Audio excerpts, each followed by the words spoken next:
Hello everyone, it's Jenny from Jenny Stitching Simply here on Flosstube and on Instagram. Thank you so much for being here. I know that I had planned on being back sooner, but as always, life, and I'm excited to be here today, and thank you everyone who continues to watch and for all of the new subscribers that have joined us. I really appreciate it. I apologize. Oh, Kitty's scratching the dog. If I seem a little congested, I'm not sick. It's that time of year in Pennsylvania where it's 70 degrees one day and then snowing the next, and my eyes are bothering me. But if that's my only problem, I have nothing to complain about. So, sorry, kitties. Want to say hi? No? Okay. So, I wanted to start by showing you a few pieces that I finished last year, as promised. I never did a full finish parade for 2021. And I had mentioned I would just show you kind of in the time frame that they were done. So the first one that I wanted to show briefly is the Modern Folk Embroidery heart. It was actually a fob that Jacob did, and I put it on this tea box from Mameworks on Etsy. I will put the link down below. And I just trimmed it with some rickrack, and then there's a little stamp disc that says tea. And I really do use it for tea. I realized when I was pulling it out to show you that I have one left, so I need to go to the store. But normally these are full. There's 2 compartments. It's actually really lovely because it's something that every night I have a cup of tea, and I like having my stitching on things that I use all the time. So that one I finished in February of last year.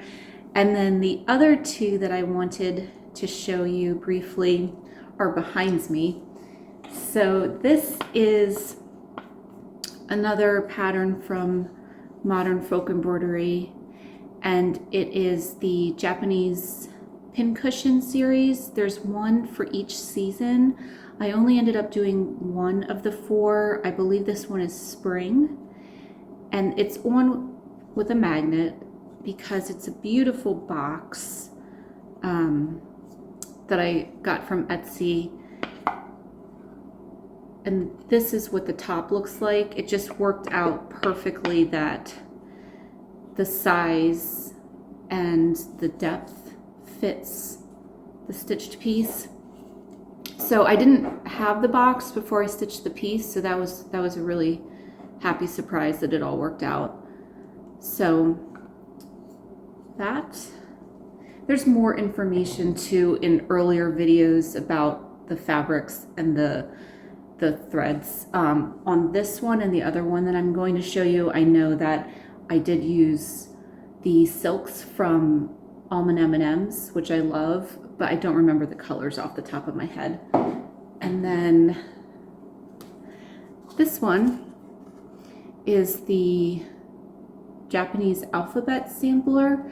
Now, I had purchased this chart a while ago. I believe that he has updated it a little bit since I had purchased it. I think maybe the borders are a little bit different now. And I'm right by the window. The fabric is a little bit more saturated blue in real life. And then I finished it with the freshwater pearls. And this is actually a frame that I purchased on Etsy that has inlaid turquoise. And this is not permanently attached, but it's on top of the opening of the frame. So on the back, he has the pegs so that you can do it vertically or horizontally. And then instead of putting it on the inside of the frame, I put it on the outside.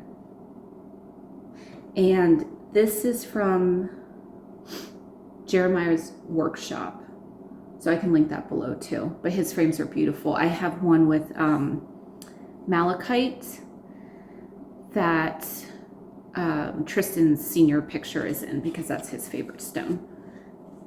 Oops, sorry for reaching behind me. And the painting behind me, since everyone likes to see my mom's artwork, that was one that she did, I think maybe when she was in college, and it is done with gouache. So that's one of my favorite paintings. I think it's a very happy, springy piece. And then I fully finished, I had shown this in the last video, and I just realized that I did not bring the chart with me, but it's Scarlett House, and it's called My Gift to Thee. And so I just did a really simple finish as an ornament. I'm trying to do one ornament a month, you know, so that I have the 12 in December. And I just did a plain back, a little bow, and this is burlap. I usually use, not burlap, I'm sorry, the twine. That's what I typically use to hang my ornaments. I untwist the ends of them before I put them in between so that they're flatter, and that seems to help a lot. I just use tacky glue. And then I had shown you last time that I was working on, or I think actually, I don't think I had started it. My mom and Brent, I was showing you all the generous gifts that they had sent me for my birthday. And this was one, they went to Shepherd's Bush and my mom got this kit for me. And I love the kits. I just love them because they're, you know, it has everything you need. I put the threads on a card just because there's some colors that are similar, but this is how much thread I had left over. And I did have more onyx, but I used it on another whip that I'm going to show you. But it had, you know, it had everything. It had the beads and the trim and the fabric. And so I started that and I finished it because they're just so fun. And I think, oh yeah, I'm just looking at this now. I forgot to put the stripes. Oh no, okay, no, I'm okay. This snowman has stripes and a face. This snowman does not. I thought I forgot to stitch it. So I love the Shepherd's Bush kits. It's definitely style-wise different than what I normally stitch, but there's something about them.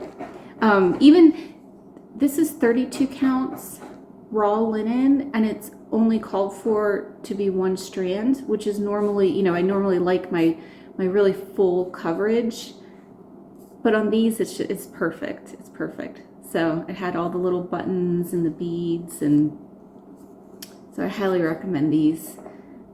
And as far as I know, I mean, I'm assuming that you can get kits online, but if Shepherd's Bush, if you call them, as far as I know, they don't have a like purchasing option on their website. But if you call the store or email them, I've emailed them for things in the past, and they're always so super helpful. And then this is the fabric that came with the kit, so I used that. And from the picture, I just thought it was, you know, a smaller, I didn't, you know, bother to put it into any kind of calculator because I figured, well, I have everything I need. I don't need to measure anything. And then it got really big, but it's still going to be an ornament because this was my February ornament finish. And realistically, I don't often make pillows because just not having any place to put them. And Roman, we were talking about it the one day, and Roman's my younger son, and I thought this was a really good point. You know, ornaments tend to get kept and passed down, but Roman said, Mom, I really don't know what I'm going to do with your little pillows. So I thought that was another good reason to make it into an ornament. And also, I personally like when you can see the whole sides and top and bottom of the piece and none of it gets lost in that curve of the pillow. So that ended up being a very large ornament, which I love so much. So thank you, Mom, for that. And then I did finish the little Jeannette Douglas February mini bouquet. I've been making them into little pillows. I would still need to add a little hanger on it like I did with the January one. And then I did a little piece of that wool that I have from that fantastic Etsy purchase that I made where it was like a bag of scraps. And so I think these are so fun. So I still have to do March, but I definitely intend on doing all of them. They stitch up very quickly and I just think they're really adorable. So that's that one. I'm doing all of these on 36 count Shrekie's Tan by Needle Bling Designs. And then I think that's everything that I fully finished. So moving on to whips. Last time I had mentioned that I was practicing quilting and using my half square triangle experiments and practicing to make into a project bag because that was something small that I could turn it into that was something that would get used. I don't really tend to buy project bags necessarily, but I thought this was a good use of my attempts. So they're getting better. And like everyone has told me, you know, it's just practice like everything else. And this was all just fabric that I had. This was something I think I had bought for finishing a gift. And in here, I'm keeping my, sorry, I keep getting out of the camera. I have some of the Loose Feathers series. I don't plan on doing all of them, but I think I have 4 of the charts. And this is number 6. And on the first week the first weekend in February, I worked on one for Blackbird Weekend, which I think is still a wonderful reason to pull out something from Blackbird and work on it with everyone. So, and then I stopped. I worked on it, I think, Saturday and Sunday a little bit that weekend, and then I put it away because I thought, okay, no, you know, even though they're small and it seems like, oh, well, if I just spend a little more time, I can finish it. So this is what I have so far. But I really like it. It's on 40 count ale. The sunlight is making it lighter again. I did find ale is what is called for. It's an interesting color. I haven't used it before. It seems to kind of almost absorb the color a little bit. So if it's not in sunlight, some of these colors definitely don't stand out as much, the ones that are called for. So I have been making a few substitutions when I need to, when it's not in the bright sunlight and it's hard to actually see the threads on the fabric. So I'm very happy with that. And I'll pull it out again. I didn't work on it in March, on the first weekend of March, but I'll pull it out again on another weekend. And I'm just keeping everything, like the other charts in here and the rest of the piece of ale that I have. So everything that I need is in this one. And then I did finish, this is the, well, I didn't finish, but the part that I wanted to finish for February. This is the Long Dog Samplers Quaker's Dozen. I don't remember how much, I think I had this finished in January, this square. And then this one I finished in February. And this is the one, I forget what the text is that goes here, and I want to change the text. So I just finished the actual section, and then I will decide what I'm going to put in there. So, and this is Cosmo threads. Everything will be down in the description box. I'm sorry, I'm usually better prepared with the information, but this is Cosmo, both the gray and the blue, and then this is Gloriana Arctic Ice that I had left over from a Blackbird project, and then this is I take that back. This is DMC, and this is DMC.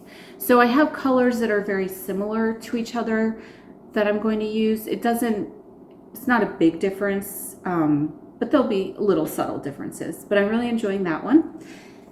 And then I worked on Gracious Love by Modern Folk Embroidery for the winter, winter camp, winter cross stitch camp. That's what it's called. Yeah. Okay. With Sherry from Colorado Cross Stitcher that she hosts for everyone. And I knew that it was going to be ambitious, and it was. This is all that I got done. And this is Onyx on Aztec Red, 36 count by Weeks. In my defense, though, I did run out of Onyx. I don't know what I was thinking. I had like half of a skein, and somehow I thought I was going to do this entire project with it. So by the time it occurred to me, I had finished. I used the rest of the Shepherd's Bush Onyx, finished up this line, so there was like a natural stopping point. I was thrilled that I had just enough to do that. And then I ordered some more, and it came in. And by that point, it was already the end of February. So I have it now. It will get done. I really like it. And then my brother, who continues to spoil me, got me this beautiful quail needle minder, because there's quails down here. And I know that I don't normally use needle minders, but I have been losing needles like crazy lately. So I'm not sure, because I stitch in hands, if it will kind of be heavy and flop down, but I thought I could at least set it on the table and then not lose so many needles. I don't know what's been going on lately. I just keep putting them down and they disappear 2 seconds later. So then, sorry, I feel like I have a lot more whips this time and I'm going through them much quicker, but I guess it's been a while. My mom sent me this fabric, the Teresa Kogut fabric. They were out shopping at quilt stores and had mentioned that to me, and I said, oh, if you happen to see it, that's something that I would love. And then of course my sweet mom, being the way she is, she found it. I mean, I don't know how many quilt stores they had to go to, but she found it. She got it for me in the cream and the green color. So I made this bag in February, and you might recognize this from an earlier video when I made my mom's little travel bag out of this fabric. And then I think I'll use the green one. I'll make that this month. But what I had been doing was kind of hanging these off of the bags. So, oops.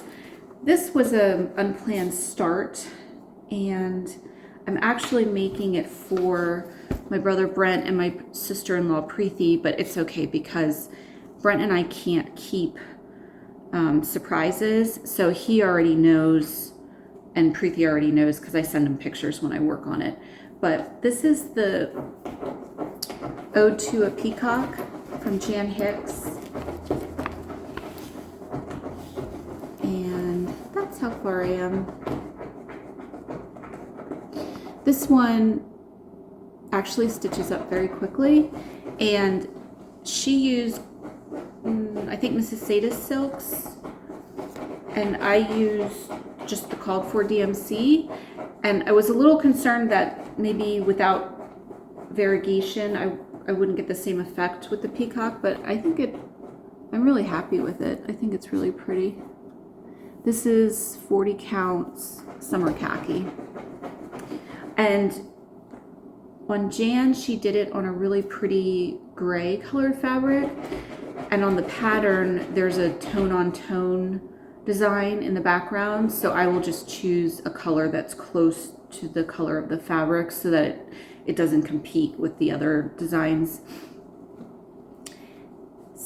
And then I think that's what I was working on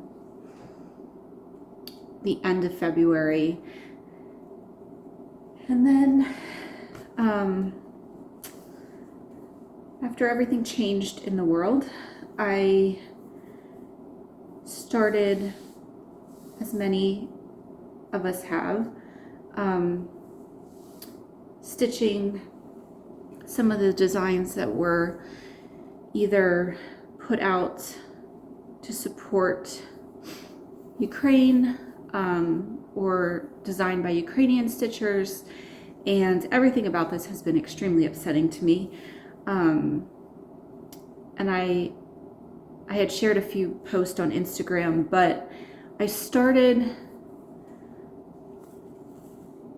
this design by Fiddlesticks AU. And my intention was, you know, to stitch this, and I put it on the top left corner, and I was just going to cut it out. And I don't usually leave very big margins and try to say, you know, get as much out of the fabric as I can. So I started with this one, and everyone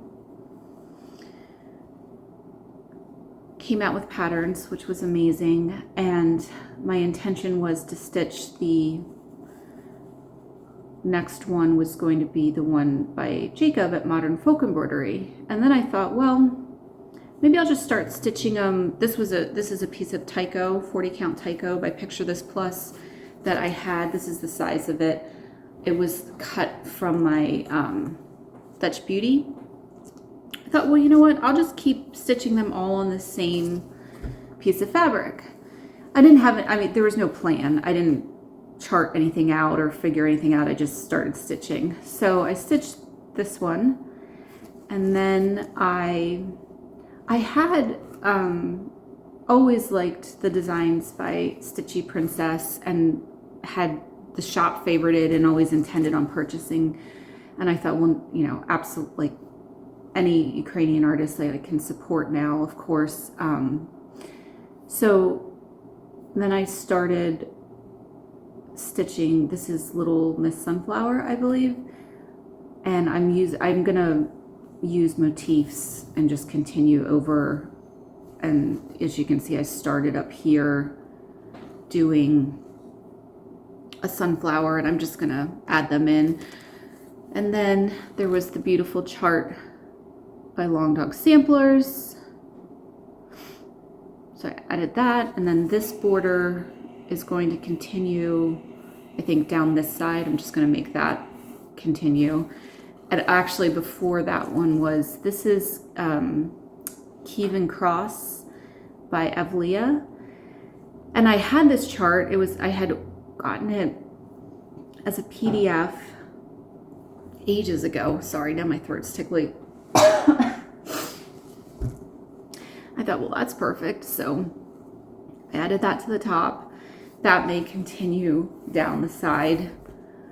And then I'll show you what I'm working on here. This is going to be a Ukrainian egg, but this has become very special to me. Like I said, like so many, it's very upsetting to me. And Roman really appreciates this piece and likes it very much. And I had posted some pictures on Instagram, and someone had mentioned that it's, you know, definitely represents, you know, a time in history. And I do feel, you know, I hope someday it will be around and someone will, you know, realize, well, I will put notes on the back. I promise I will do that. But yeah, Roman really, and it's funny, surprisingly, like he loves this design. When he saw me, I had the chart laying on the table, and he said, you know, that's really different than what you normally stitch, but I really, really like that. So I think I do a lot of things for Tristan that are Armenian, but I think this one Roman will end up with, and just he was here through all of this with me. So the egg that I'm working on is actually from oops, sorry.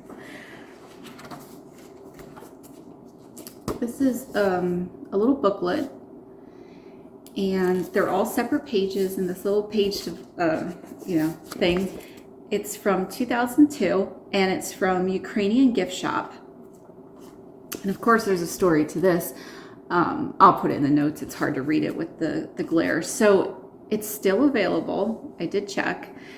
This is a shop that my mom has purchased from since, I don't know, like probably the late 70s, early 80s. And this is where we get our Ukrainian egg supplies to make. And I'm going to show you a few of those things too. But the chart is actually not charted in this layout. It's 12 separate eggs. And it's on really, really nice thick paper. And the 12 eggs, they explain, are in different orientations as far as the angle that they're on and things like that. And then you could use them on textiles for your homes or aprons, things like that. Or you could put it together the way that they have it. And then they have the wheat, which is a very common symbol on Ukrainian eggs. And I think now it's become more apparent why that is, with so much of the wheat being produced in that part of the world. And then the pussy willows, I'm sorry, that's the wheat and the pussy willows, which are very common symbols. So now I've gotten, I don't really know that I guess my plans were in March, to stitch another section on the Quaker's Dozen by Long Dog, and to stitch another, the March mini bouquet, and to stitch the March Cressetta Go-Go piece from the Stitch Along with Sarah from Sew Me Sarah, because funny story, last time I forgot to mention it, I had the February one behind me, and Roman said, "Oh my gosh, Mom, you have the February one done? Like, you're ahead of schedule," meaning like I never am apparently. And I just didn't have the heart to tell him that, like, actually I'm severely behind schedule, because we were doing them, ahead of time. We started in like August of last year. So actually I'm like 4 or 5 months behind, but I just let him think that I was really on top of things. But I don't have March done, which I was really excited about because it has these really cute frogs on it. So I guess, like, as far as plans, those were my plans, and continue to work on the peacock for Brent and Preeti. That's not for any particular event. It's just because I want to make it for them. But this is what is most comforting to me right now. So I will continue to work on this. And yeah, it's a little blown out with the light, but that's not the important thing.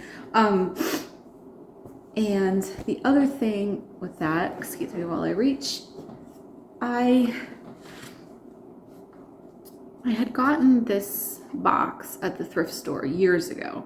It's from Poland, and it was a little bit of an unusual purchase for me. I mean, it was a few dollars at the thrift shop, but I didn't really have a plan for it. And I usually try not to like pick things up that I don't have a purpose for. And I was doing some cleaning, and I had it in my dresser, and I thought, I wonder if that'll fit bobbins, because I'm still trying to use up that bobbin box. I actually kind of like them on the bobbins. I don't know. I'm very conflicted about the storage right now, but now they're going to move. But they fit so perfectly in here. So those are the colors that I'm pulling from to do that piece.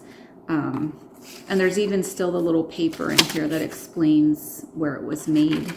So I love this little box, and I love opening it to get my floss out of. And of course, this is why I bought it, because it had the felted flowers on the top, and the carvings are so pretty. So I will keep working on that.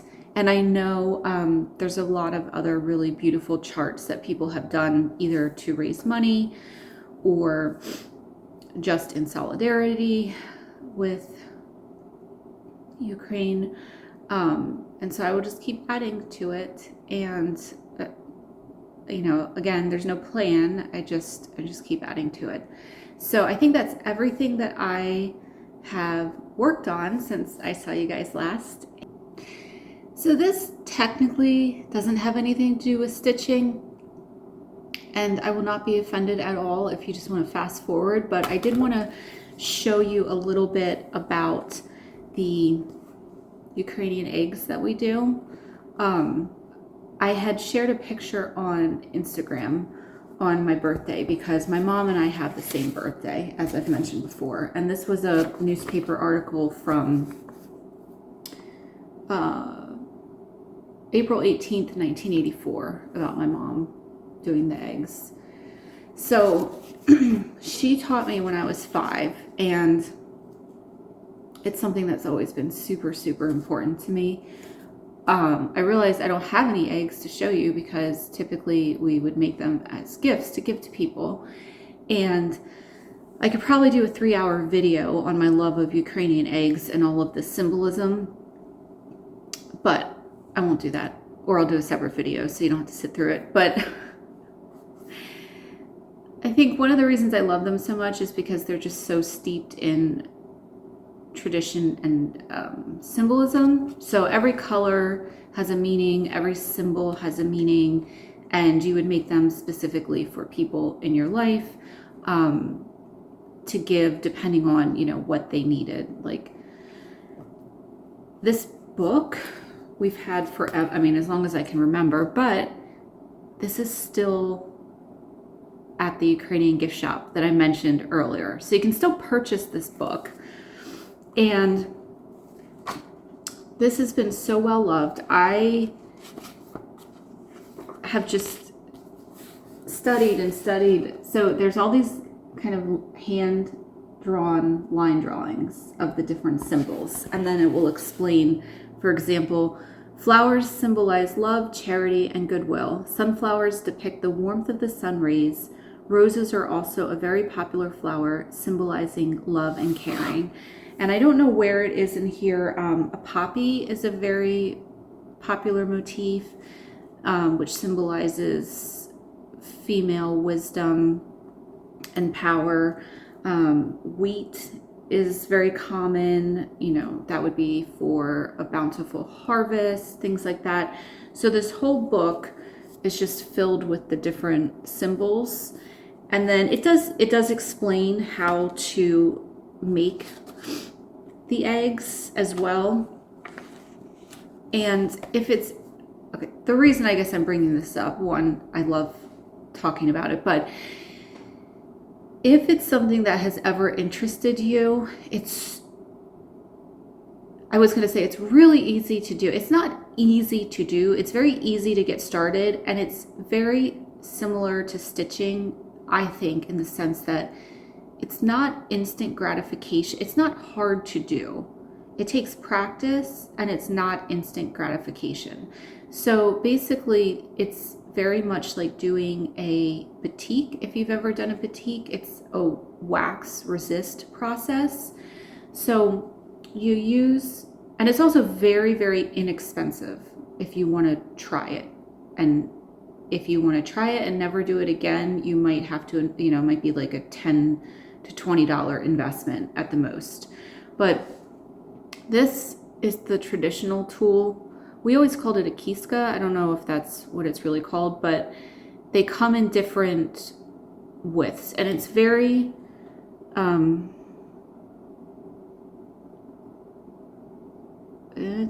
I guess, original. You know, it's a very simple, it's basically a metal funnel on a wooden stick, and then you take the beeswax and you take like a hunk of the beeswax, and normally this would be a little bit warm so it's easy, and you put it in the funnel, and it heats up, and then the wax comes down, and then you have the melted wax to draw the design. And so everything that you want, you start with, you go from light to dark, and if everything that you want to have white, you would draw just the white parts of the pattern. And then you would dip it in the dye of the next darkest color, so maybe yellow. And then everything that you want to be yellow, you would draw those patterns with the wax, and then you would dip it in orange or red. And so what happens is the dyes are not like Easter egg dyes, like, right, you know, like food coloring dyes. They come in these little packets, which you can also get at the Ukrainian gift shop. They're 99 cents. They last for a very long time. Like if you use a clean ball jar and there's nothing in it that would cause it to create mold, you can keep them for a very long time. So I usually use I think a 16-ounce ball jar, and then you just mix it according to the directions on here.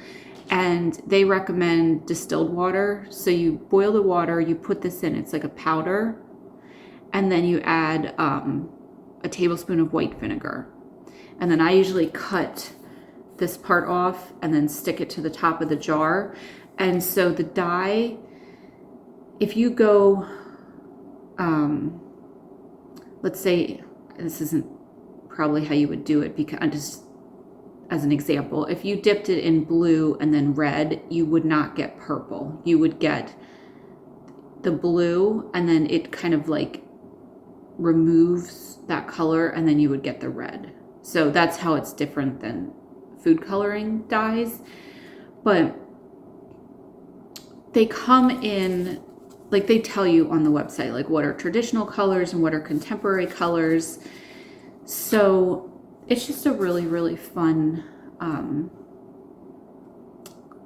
you know, craft that is not done a lot anymore. But even without the book, I mean, the book gives you, like, this is what we would always do. We would use a pencil and, you know, lay out the kind of the basic design, and it also, the pencil lines get eaten away by the dye. So basically when you're done, you end up with this egg that's almost completely covered in wax, and then you hold it out. This is all done using, we use like little votive candles, and then you kind of hold the egg over not over where it chars it, but near it, so that you can melt the wax, and then you wipe it off with a soft cloth. And we always use eggs that have been blown out. I know some people, we keep the egg whole, and then I guess maybe it dries up. I don't know. I've never tried that. We always, you know, just poke a hole in the top and the bottom, and then take the insides of the eggs out. And then you can also use them for cooking. So if it's something that you've ever wanted to try, I mean, you get eggs at the grocery store. You would need at least a few of these 99-cent dyes. Typically, you're always going to need black, because that's usually the last color in most of the designs. You can get the book, which I love, but, you know, obviously you can find everything on YouTube as well. These are a couple dollars, and I don't know, this might be like $1 or $2, and you can try the, you know, this very ancient craft. It's actually been around for so long that originally the symbols it was done in pre-Christian times. So you'll also find that the symbols often have like the original meaning of the symbol, and then what it became afterwards, so that the craft could continue and the tradition could continue. The symbols just became different meanings. So it's all very, very fascinating. I've done a lot of projects on it for college, and it just has there's just a lot to it. So especially this time of year, as we're coming upon Easter, you know, it's a fun time to do it. So, and I taught my boys when they were little, I mean, yes, there's an open flame, but just pull your hair back. Make sure, you know, you don't have loose clothing on. Or if you're concerned about that, they do make electric quiscas like this that are, you know, basically just a modern version of this. This part is plastic, this is metal, and then you plug it in like a hot glue gun, but you still have to do the same thing, you know, take the wax and then use it. So that's my little Ukrainian egg segment for today. But like I said, I could go on forever. Oh, next time I'll have to show you. I actually did in college like some jewelry based on Ukrainian egg design, so I'll have to find that and pull that out. But so that was that, and so that's what I did order some dies because I really want to get that started. And then the other thing that I got since I saw you last is I had to get the Nashville Market release from Krista at Evlia. So if you check out her Instagram, yeah, this was something that as soon as she posted it, I needed to get. So, and then the other thing I wanted to show you is my brother and my mom. They just, I don't even think I probably have everything, and I apologize, guys. Mom and Brent, I'll show it next time if I don't, but I just had to show. So I got this beautiful container in the mail, and everything was coordinating. Everything was my favorite color. This is yarn, which I still don't know how to knit or crochet, but you know, they sent it because it looked like 924 DMC. And there was candy from Bluebird in not Provo, they're in Logan. Oh my gosh, if you are in the area, they have the best candy and gelato. I already ate that. And there was a little Bluebird from Bluebird, like a little I don't know, like glass bird that I put on the shelf. And then Brent and my mom have been weaving on, you know, like weaving on a loom. So Brent made this beautiful scarf for me on the loom out of linen. It's a linen, I guess you would call it a yarn. And so what he did was, it's an even weave so that I can stitch on it. So I just have to figure out the math. I definitely have patterns in mind, and I just have to do the math and see what I want to put. But on this section on the bottom, I can stitch something. So I'm super excited about that.